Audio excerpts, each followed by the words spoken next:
El olor desinfectante le quemaba las fosas nasales a Ana, como siempre. Pero hoy había algo diferente en el aire, un olor metálico, casi imperceptible, que se mezclaba con el cloro y la lavanda artificial. Apretaba con demasiada fuerza la llave maestra, los nudillos blanquecinos, mientras caminaba por el pasillo desierto de la escuela primaria, San Miguel. 15 años como conserje en aquel lugar habían enseñado a sus pies a evitar los tablones que crujían, a sus oídos a distinguir cada sonido que no pertenecía a aquella sinfonía nocturna de tuberías y ventiladores antiguos. El armario de limpieza del segundo piso siempre había sido problemático. La cerradura se atascaba, la puerta se hinchaba con la humedad, y a veces Ana juraba oír ruidos desde dentro. Ratas, quizás, o los propios productos químicos acomodándose en las estanterías. Pero nunca nada como lo que escuchó la noche anterior. Un golpe sordo, seguido de un arrastre continuo, como si algo pesado se estuviera moviendo allí dentro. Ana insertó la llave en la cerradura, sintiendo la familiar resistencia del metal oxidado. 3 vueltas a la derecha, 2 a la izquierda, el ritual que había aprendido a base de prueba y error. La puerta cedió con un gemido prolongado, y el haz de la linterna cortó la oscuridad, revelando las estanterías organizadas con precisión militar. Productos de limpieza a la izquierda, materiales de mantenimiento a la derecha, mopas y escobas colgadas al fondo. Fue entonces cuando lo vio, en el rincón más oscuro, parcialmente oculto detrás de un bidón de alcohol. Había algo que no debería estar allí. Ana acercó la linterna, y la luz vacilante reveló un objeto que le hizo parar el corazón. Una mochila escolar rosa chicle, descolorida por el tiempo, con pegatinas de personajes de dibujos animados que reconoció inmediatamente.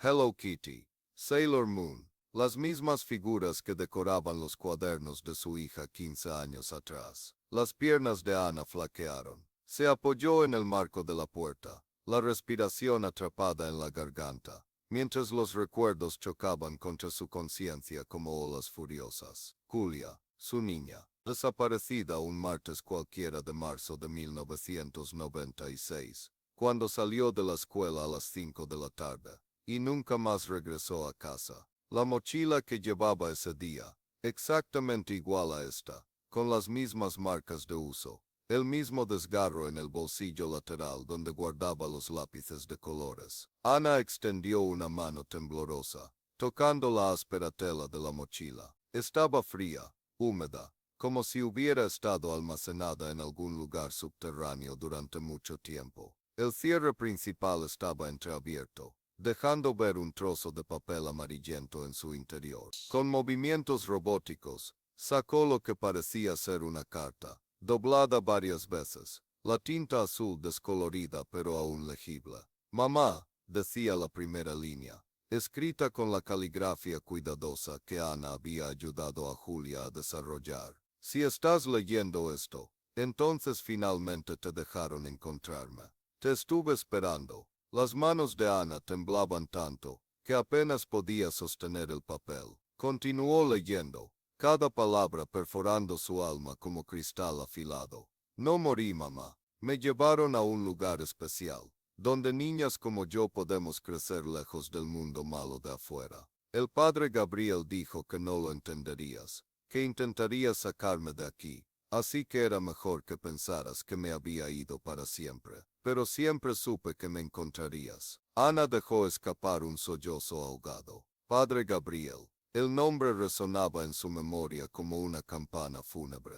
El hombre que apareció en la ciudad unos meses antes de la desaparición de Julia, predicando en las plazas y distribuyendo panfletos sobre una comunidad cristiana renovada en las montañas. Las autoridades lo interrogaron en su momento, pero tenía coartada para el día de la desaparición y su documentación estaba en regla. Tengo 28 años ahora, continuaba la carta. He tenido 2 hijos aquí en la comunidad de la luz eterna. Me dijeron que nunca dejaste de buscarme, que hasta cambiaste de trabajo para trabajar en la escuela donde me viste por última vez. Eso me pone feliz y triste al mismo tiempo. Ana recordó el día en que supo del puesto de conserje en la escuela. Habían pasado 3 años después de la desaparición, cuando la investigación policial ya era solo un archivo polvoriento en algún cajón. Mintió en la entrevista, dijo que quería un trabajo estable, pero la verdad era que no podía alejarse de aquel lugar. Era allí donde Julia había sido vista por última vez, hablando con una mujer desconocida en la puerta principal. Hay algo que necesitas saber. Proseguía la carta, y Ana sintió un escalofrío recorrerle la espalda. No me llevaron por casualidad. Alguien de dentro de la escuela ayudó. Alguien a quien conoces muy bien. La linterna se le resbaló de la mano, cayendo al suelo con un ruido metálico que resonó por el pasillo vacío. En la oscuridad súbita, escuchó un sonido que la hizo congelarse. Pasos acercándose, lentos y deliberados. La luz de emergencia del pasillo creaba sombras danzantes en las paredes, y Ana logró distinguir una silueta familiar acercándose. Ana, era la voz de Roberto, el director de la escuela. ¿Qué haces aquí tan tarde? Ella guardó rápidamente la carta en el bolsillo y recogió la linterna, el corazón martilleándole contra las costillas. Roberto apareció en el haz de luz, el rostro preocupado, pero con algo en los ojos que nunca antes había notado. Una frialdad calculadora, que la hizo retroceder instintivamente. Estaba revisando el armario, dijo ella, la voz más aguda de lo normal. Creía haber oído ruidos. Roberto se acercó más, y Ana se dio cuenta de que llevaba guantes de goma. Extraño para alguien que no hacía trabajo manual. ¿Encontraste algo interesante? La pregunta sonó demasiado casual, forzada. Ana apretó la mochila contra el pecho, intentando esconderla. Solo productos viejos. Nada importante. Los ojos de Roberto se fijaron en la mochila, y una sonrisa fría curvó sus labios. Sabes, Ana, siempre admiré tu dedicación. 15 años trabajando aquí, siempre la primera en llegar, y la última en irse. Casi como si estuvieras buscando algo. Ana sintió que el suelo se movía bajo sus pies. Yo no sé de qué estás hablando.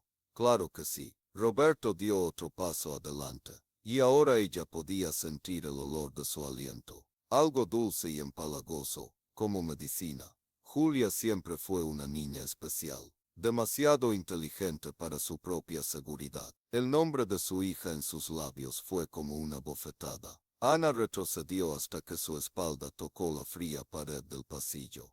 Tú la conocías. ¿La conocía? Roberto rió, un sonido sin humor que resonó por las paredes vacías. Ana querida, yo se la entregué personalmente al padre Gabriel. Si te sientes tan impactado como yo al compartir esta historia, imagínate cuántas otras narraciones intensas y llenas de giros te esperan aquí en el canal. Historias que te atraparán del primer al último minuto, que te harán cuestionar todo lo que creías saber. Suscríbete ahora y activa la campanita de notificaciones, porque créeme, no querrás perderte ninguna de estas jornadas emocionales que cambiaron completamente mi perspectiva sobre el poder de la narrativa.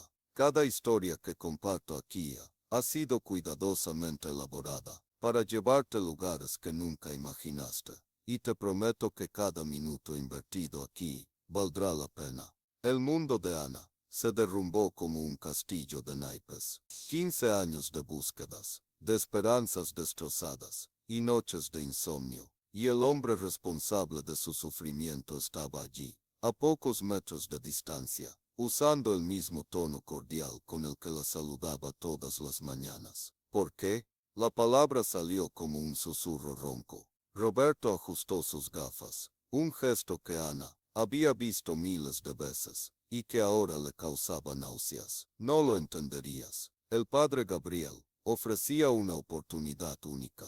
Niños seleccionados para crecer en pureza, lejos de la corrupción del mundo moderno. Julia tenía el perfil perfecto, inteligente, curiosa, procedente de una familia monoparental. Nadie cuestionaría demasiado su desaparición. Estás mintiendo.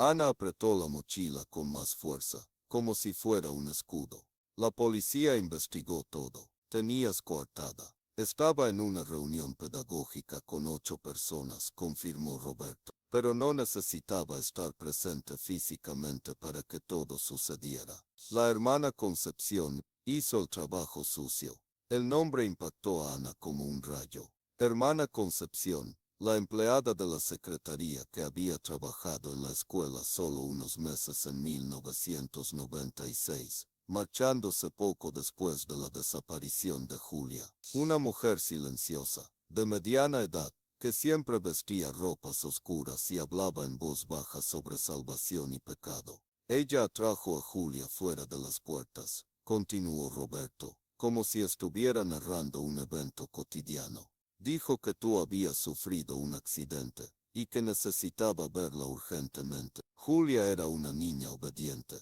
Fue fácil. Ana sintió la bilis subir por su garganta. ¿Dónde está ahora? ¿Dónde está mi hija? Ah, Ana. Roberto movió la cabeza con falsa compasión. Aún no lo has entendido, ¿verdad? Tu hija ya no existe. Solo existe Esperanza, una de las más devotas seguidoras del padre Gabriel. Ella tiene una familia propia ahora, niños que están siendo criados en la verdadera fe. Quiero verla. Eso no es posible. Quiero ver a mi hija. El grito de Ana resonó por el pasillo, cargado de 15 años de dolor acumulado. Roberto suspiró y sacó un teléfono móvil del bolsillo. Padre Gabriel. Sí, la encontró. Como usted previó. Una pausa. Entendido. Descolgó y miró a Ana con algo que podría ser pena. El padre Gabriel quiere verla. Hace mucho tiempo que espera este momento. No voy a ningún lado contigo. Ah, pero sí lo harás. Roberto abrió su chaqueta, revelando una jeringa. La misma sustancia que usamos en Julia, solo para hacer el viaje más tranquilo. Ana corrió. Sus pies golpearon el linóleo encerado del pasillo. El eco multiplicado por las paredes vacías. Detrás de ella, escuchaba los pasos pesados de Roberto, y su respiración entrecortada. Giró a la izquierda al final del pasillo. Bajó las escaleras de 2 en 2, casi tropezando con la mochila que aún sostenía contra su pecho. El vestíbulo principal estaba sumido en sombras, iluminado solo por las luces de emergencia que creaban charcos rojizos en el suelo. Ana corrió hacia la salida principal, pero cuando empujó las puertas de vidrio, estas no se movieron. Estaban cerradas con llave. Ana las deslizó. La voz de Roberto resonó desde la parte superior de la escalera. No lo hagas más difícil de lo que necesitas ser. Giró a la derecha, corriendo por el pasillo que conducía a la cocina. Tal vez hubiera una salida por detrás, por el área de servicio. Sus pulmones ardían, y podía sentir el sabor a sangre en su boca. La mochila golpeaba su cuerpo a cada paso, recordándole constantemente lo que estaba en juego. La cocina estaba oscura y silenciosa. Los equipos de acero inoxidable, reflejando débilmente la luz que provenía del pasillo. Ana se escondió detrás del mostrador principal, intentando controlar la respiración. Necesitaba pensar. Necesitaba encontrar una salida. Fue entonces cuando oyó otros pasos, más ligeros, más cautelosos. Alguien más había entrado en la escuela. Roberto, era una voz femenina, familiar pero que Ana no conseguía identificar. ¿Dónde está ella? Se escondió en la cocina, respondió Roberto desde algún lugar cerca de la entrada. Pero no tiene a dónde ir. Todas las salidas están cerradas con llave. Ana miró por encima del mostrador y vio a una mujer entrar en la cocina. Incluso en la penumbra, la reconoció inmediatamente. Hermana Concepción, más vieja, con cabello canoso, pero inconfundiblemente la misma persona que había llevado a su hija 15 años atrás. Ana, dijo la mujer con voz suave, casi maternal. Sé que estás ahí. No necesitas tener miedo. Vine a traerte noticias de Julia. Ana cerró los ojos, intentando idear una estrategia. La carta seguía en su bolsillo, pero necesitaba más información. Moses de nos. Tenía que saber dónde mantenían a su hija. Está bien, continuó hermana Concepción, acercándose lentamente al mostrador. Tiene dos hijos preciosos, María Gracia, de 8 años, y Juan Bautista, de 5. Nunca han conocido otro mundo que el de la comunidad. Son puros, inocentes. Usted me quitó a mi hija, susurró Ana, aún escondida. La salvamos, corrigió la mujer, del mundo corrupto, de las malas influencias. Julia o Esperanza, como la llaman ahora, estaba seducida. Entiende que lo que hicimos fue por amor. Ana sintió una furia feroz crecer en su pecho. ¿Amor? Ustedes destruyeron mi vida, su vida terrenal, dijo Roberto, que ahora estaba en la entrada de la cocina. Pero podemos ofrecerle algo mejor. El padre Gabriel está dispuesto a recibirla en la comunidad. Puede ver a Julia de nuevo, conocer a sus nietos. ¿Y cuál es el precio? Abandona este mundo material, respondió hermana Concepción. Acepte la verdad que el padre Gabriel nos enseñó. Forme parte de la familia. Ana comprendió que no había negociación posible. Esas personas estaban más allá de la razón, atrapadas en una lógica distorsionada, que justificaba cualquier acto en nombre de su fe fanática. Tenía que salir de allí y encontrar a la policía, o mejor aún, encontrar la comunidad de la luz eterna por sí misma. Silenciosamente, abrió uno de los armarios bajos de la cocina y sacó un cuchillo de carnicero. El metal frío en su mano le dio una extraña sensación de poder. 15 años de desesperación e impotencia se cristalizaron en ese momento en una determinación inquebrantable. Ana se levantó de repente, el cuchillo en alto frente a ella. Hermana Concepción retrocedió, sorprendida, pero Roberto avanzó con la jeringa aún en la mano. Aléjese de mí, gritó Ana, agitando la hoja en el aire. Ana, por favor, dijo Roberto, intentando sonar razonable. No quieres hacer nada de lo que puedas arrepentirte. Ya me arrepiento, respondió ella. Me arrepiento de no haberme dado cuenta antes de quién eras realmente. Me arrepiento de haber confiado en ustedes. Roberto se movió rápidamente, intentando agarrar su muñeca, pero Ana fue más rápida. La hoja cortó el aire y encontró carne, abriendo un profundo corte en su antebrazo. Roberto gritó y dejó caer la jeringa, que se hizo añicos en el suelo de cerámica. Hermana Concepción corrió hacia la salida, pero Ana la interceptó. Las dos mujeres lucharon en medio de la cocina, derribando ollas y utensilios. La hermana era más fuerte de lo que parecía, sus dedos clavándose en la muñeca de Ana, intentando hacer que soltara el cuchillo. ¿Dónde está mi hija?, gritó Ana, presionando la hoja contra la garganta de la mujer. Nunca la encontrarás, escupió hermana Concepción. Aunque mates a Roberto y a mí, hay otros. La comunidad tiene protectores por todas partes, en la policía, en el gobierno, en la iglesia. Nadie te creerá. Ana sintió que el mundo giraba a su alrededor. Si eso era cierto, su búsqueda sería inútil. Pero entonces, recordó la carta, las palabras de Julia. Su hija había dejado pistas. Había una razón para que ella hubiera puesto la mochila exactamente en ese armario. Esa noche, la carta, murmuró Ana. Julia escribió algo más, soltó a hermana Concepción y sacó el papel del bolsillo, buscando algo que pudiera haber pasado por alto en la primera lectura.